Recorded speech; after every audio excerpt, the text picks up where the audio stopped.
वर्णम कीर्ति मतिं लक्ष्मीं स्वास्थ्यमायुष विदन्ति। ब्राह्मे मुहूर्ते संजाग्रत शिवा पंकजयथा। अर्थात ब्रह्म मुहूर्त में उठने से व्यक्ति को कमल जैसी सुंदरता, कीर्ति, धन, वैभव, स्वास्थ्य और लंबा आयुष प्राप्त होता है। ब्रह्म मुहूर्ते निद्रा सा पुण्य क्षयकारिणी। अर्थात ब्रह्म मुहूर्त में निद्रा पुण्य का नाश करने वाली होती है। ब्राह्मे मुहूर्ते उत्तिष्ठेत स्वस्थो रक्षार्थमायुषः तत्र सर्वार्थ शांत्यर्थम स्मारकेच मधुसूदन। अर्थात जो लोग बीमारी से मुक्त लंबी जिंदगी जीना चाहते हैं, उन्हें ब्रह्म मुहूर्त में उठना चाहिए। हमारी सनातन संस्कृति में बताया गया यह ब्रह्म मुहूर्त चमत्कारिक पल या अमृत वेला सूर्योदय से ठीक 96 मिनट पहले का वह चमत्कारिक समय, जिसका ठीक से उपयोग करना अगर आप लोगों को आ गया तो कुछ ही समय के पश्चात आपके जीवन में आए परिवर्तन को देखकर आप दंग रह जाएंगे और आप अपने किसी भी लक्ष्य को इतनी आसानी से पा लेंगे जिसके बारे में आपने कभी सोचा भी नहीं होगा। आप किसी भी स्किल्स में इतनी जल्दी विशेषज्ञ बन जाएंगे जिसे देखकर आप स्वयं भी हैरान रह जाएंगे, क्योंकि ब्रह्म मुहूर्त में किया गया कोई भी कार्य ठीक उसी तरह विकसित होता है जैसे कि पानी, खाद और सूर्य की उपस्थिति में कोई पौधा। इसीलिए इस समय को द क्रिएटर हवर भी कहा गया है और यह कोई जादू टोने की या अंधविश्वास की बात नहीं है, लेकिन ब्रह्म मुहूर्त के इस प्राचीन तथ्य को विज्ञान ने भी स्वीकार किया है। 30 सेकंड में मुझे नींद आ जाती, 30 सेकंड में। और सुबह जब मेरा उठने का समय होता है ठीक उसी समय उठता हूँ। मेरा जो रूटीन है रात को जल्दी सो जाना, उसके बाद सुबह उठना, 4 बजे मैं उठ जाता हूँ। डिस्कशन और प्लानिंग सुबह 3 से 6 के बीच। आप इतना करके देखिए, आपके घर से तकलीफें दूर चले जाएंगी, लड़ाइयाँ दूर चले जाएंगी, डिप्रेशन दूर चला जाएगा, सारी मुसीबतें खत्म। Wahlberg wakes up at 2:30 a.m. Michelle Obama is at the gym at 4:30. Tim Apple wakes up at 3:45. Dwayne "The Rock" Johnson is bold. ब्रह्म मुहूर्त को हमारे शास्त्रों जैसे कि वेद, पुराण और उपनिषद में बहुत महत्वपूर्ण जगह दी गई है। यह हम आपको मनुस्मृति से दिखाते हैं। ब्राह्मे मुहूर्ते बुद्धेत धर्मार्थो चानुचिन्ते कायक्लेशाश्च तन्मूलान् वेद तत्त्वार्थमेव च। अर्थात ब्रह्म मुहूर्त में उठकर हमें ध्यान यानी कि मेडिटेशन और वेदों का ज्ञान लेना चाहिए। अब आप सोचो कि इतना कठिन कहा जाने वाले वेदों के अध्ययन को महर्षि मनु ने ब्रह्म मुहूर्त के समय ग्रहण करने को कहा है, तो इसके पीछे एक बहुत बड़ा कारण रहा होगा। और हाँ, सच में इसके पीछे बहुत बड़ा कारण है। और सनातन धर्म के साथ साथ दूसरे धर्म के लोगों ने भी इस समय को प्रार्थना, धार्मिक अध्ययन, ध्यान, मनन, चिंतन और आयोजन के लिए महत्वपूर्ण माना है। तो अब हम आपको यह बताएंगे कि इस समय के दौरान ब्रह्मांड में ऐसा क्या होता है जो ब्रह्म मुहूर्त के समय को इतना पावरफुल बनाता है। पहला है अच्छे मुहूर्त से शुरुआत। हम हमेशा अपने शुभ कार्यों की शुरुआत मुहूर्त देखकर ही करते हैं, जैसे कि शादी करना, गृह प्रवेश करना आदि।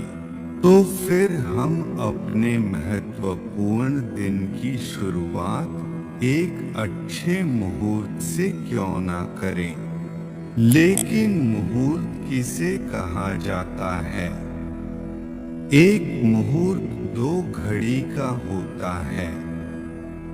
एक घड़ी बराबर 24 मिनट और 2 घड़ी बराबर 48 मिनट और 48 मिनट बराबर एक मुहूर्त और 24 घंटे के एक दिन में ऐसे 30 मुहूर्त होते हैं, जिसकी सूची हम आपको दिखाते हैं। इसमें 29वें क्रम का मुहूर्त है ब्रह्म मुहूर्त। और ज्ञान प्राप्ति के लिए, ब्रह्म प्राप्ति के लिए, लक्ष्य प्राप्ति के लिए और अपने सर्वांगीण विकास के लिए यह ब्रह्म मुहूर्त बहुत ही अनुकूल समय है। आपका लक्ष्य चाहे कुछ भी हो, लेकिन उसे प्राप्त करने के लिए आपको चाहिए एकाग्रता, कंसंट्रेशन, जिसमें आपको कोई भी अंदरूनी या बाहरी चीज विचलित न करे। और ऐसी एकाग्रता में, पूरे लय में, स्टेट ऑफ फ्लो में आप जो भी कार्य करेंगे वह कार्य एक्स्ट्रा ऑर्डिनरी होगा। और इसी एकाग्रता के लिए योगी और मुनि लोग एकांत की तलाश में पहाड़ों की गुफाओं में चले जाते हैं। लेकिन हम संसारियों के लिए परमात्मा ने एक ऐसा समय दिया है जिसमें पूरा ब्रह्मांड लक्ष्य प्राप्ति में हमारी मदद करता है, और वह है ब्रह्म मुहूर्त। तो आइए जानते हैं कि ब्रह्म मुहूर्त हमारी कैसे मदद करता है। सनातन धर्म एक वैज्ञानिक जीवन पद्धति है और इस पद्धति में बताया गया है कि शाम का 6 से 9 का समय रुद्र काल है, जिसमें कभी भी सोना नहीं चाहिए। 9 से 12 बजे का समय है राक्षस काल, जिसमें हमें किसी भी हालत में जगे हुए नहीं होना चाहिए। 12 से 3 बजे का समय है गंधर्व काल, जिसमें हमें गहरी नींद आती है और 3 से 6 बजे मनोहर काल के दौरान हमें हर हालत में बिस्तर छोड़ देना चाहिए, क्योंकि मनोहर काल के दौरान हमारे इस यूनिवर्स में कॉस्मिक एनर्जी यानी कि विश्व शक्ति का संचार सबसे ज्यादा होता है। और इस दौरान किया गया मेडिटेशन इतना पावरफुल होता है कि आपको कुछ दिनों के अंदर ही स्पेशल एक्सपीरियंस शुरू होने लगेंगे। आपकी विश्व शक्ति का लेवल इतना बढ़ जाएगा कि आप अपने कॉन्शसनेस इंटेलिजेंट में इसका असर देखने लगेंगे और ज्यादा से ज्यादा कॉस्मिक एनर्जी पाने के लिए साधु योगी ब्रह्म मुहूर्त के द्वारा मेडिटेशन करते हैं। अब ऐसा बिल्कुल नहीं कि कॉस्मिक एनर्जी पाने के लिए आपको मेडिटेशन ही करना जरूरी है, बिल्कुल नहीं। अगर इस समय के दौरान कंसंट्रेशन के साथ किया गया कोई भी काम, चाहे वह पढ़ाई हो, प्लानिंग हो या मेडिटेशन हो या कुछ भी हो, उस काम के रिजल्ट आपको एक्स्ट्राऑर्डिनरी ही मिलेंगे। कॉस्मिक एनर्जी के बाद ब्रह्मांड हमें दूसरी चीज देता है, न्यूनतम ध्वनि प्रदूषण। क्या आप जानते हैं कि तेज आवाज का आपके दिमाग पर क्या असर पड़ता है? अगर नहीं जानते तो आज जान लीजिए। हमारे आसपास की आवाजें हमारे ब्लड प्रेशर को इंक्रीज करती है, जिससे दिमाग ठीक तरह से कंसंट्रेट और फोकस नहीं कर पाता। हैरी पॉटर की लेखक जेके रॉलिंग बताती हैं कि हैरी पॉटर लिखते समय बाहर की आवाजों की वजह से वह ठीक से कंसंट्रेट नहीं कर पाती थी, जिसकी वजह से उन्हें होटल में एक रूम लेना पड़ा था ताकि वह बाहर की अनवांटेड आवाजों से छुटकारा पाकर फोकस के साथ लिख सके। और जब बात फोकस और कंसंट्रेशन की आती है तो छोटी छोटी बातें भी अपना महत्व रखती है। और जब सुबह के समय शांत वातावरण में हम कोई भी कार्य करते हैं, तब हम बहुत कम समय में बहुत ज्यादा प्राप्त करते हैं। तीसरा है शुद्ध वातावरण। क्या आप जानते हैं कि ब्रह्म मुहूर्त के समय हमारा वातावरण सबसे प्योरेस्ट फॉर्म में होता है? सुबह के समय एनवायरनमेंट में 41% ऑक्सीजन और मात्र 4% कार्बन डाइऑक्साइड होती है, यानी कि न्यूनतम प्रदूषण। अब आप जानते ही हैं कि शुद्ध हवा से सैकड़ों फायदे होते हैं और इसका सबसे बड़ा फायदा यह है कि शुद्ध हवा हमें देती है बहुत ज्यादा शक्ति और तेज मस्तिष्क। तो आपने देखा कि ब्रह्म मुहूर्त में ब्रह्मांड और प्रकृति हमारा किस तरह से सहयोग करती है। अब हम जानते हैं कि हमारा शरीर ब्रह्म मुहूर्त में किस तरह से सहयोग देता है। आयुर्वेद में बताया गया है कि हमारा शरीर जल, अग्नि, पृथ्वी, वायु, आकाश इन 5 तत्व से बना है और इन्हीं 5 तत्वों के मिलने से हमारे शरीर की मुख्य शक्ति का निर्माण होता है। वायु और आकाश से वात बनता है, अग्नि और जल से पित्त बनता है, जल और पृथ्वी से कफ बनता है।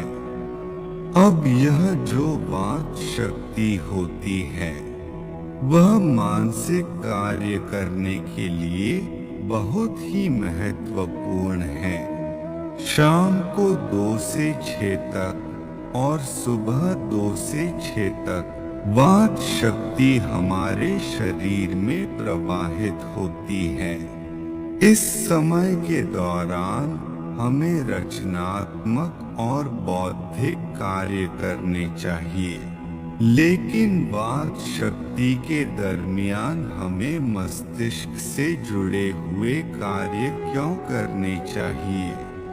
तो यह जो वात शक्ति होती है वह हमारे शरीर के एक ऐसे चक्र से जुड़ी हुई है जो आध्यात्मिक चेतना को बढ़ाता है, जो हमारी भावनाओं को भक्ति, शुद्ध ईश्वर प्रेम और निष्ठा की ओर मोड़ता है, जिसका प्रतीक हिरण है, जो अत्यधिक ध्यान देने और चौकन्नेपन का बोधक है।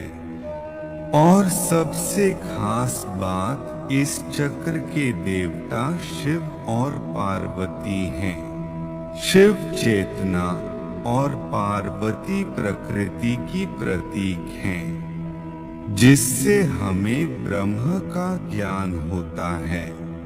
और इस चक्र का नाम है अनाहत चक्र। और जब ब्रह्म मुहूर्त में वात शक्ति हमारे शरीर में प्रवाहित होती है, ऐसे समय हम कोई बौद्धिक कार्य करते हैं तो यह अनाहत चक्र भी अपना प्रभाव दिखाना शुरू कर देता है। अनाहत चक्र का रंग हल्का नीला आकाश का रंग है।